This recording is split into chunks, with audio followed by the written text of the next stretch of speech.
এভাবে করে গলা কাটিং করলে পেস্টিংয়ের আর অপচয় হবে না। আসসালামু আলাইকুম। গত এক ভিডিওতে আমি দেখিয়েছিলাম একই ডিজাইনের কিভাবে একসঙ্গে অনেকগুলো গলা কাটিং করা যায়। সেখান থেকে এই টুকরো পেস্টিংগুলো বের হয়েছে। গলা কাটিং করার পর এই টুকরোগুলো সাধারণত আমরা ফেলে দিয়ে থাকি। আজকে দেখাবো এই ফেলে দেওয়া টুকরোগুলো থেকেও নতুন করে আবার গলা তৈরি করা যায়। এখানে আমি একটি টুকরোকে প্রথমে সমান করে 2 ভাঁজ করে নিয়েছি।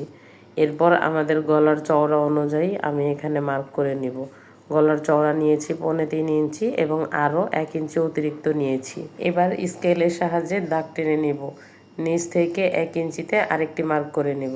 স্কেলের সাহায্যে এই দাগটিকেও টেনে নিব। এখান থেকে আমরা 5 ইঞ্চি লম্বা একটি গলা তৈরি করতে পারবো এবং উপরে 1/2 ইঞ্চি অতিরিক্ত নিয়েছি সেলাইয়ের জন্য।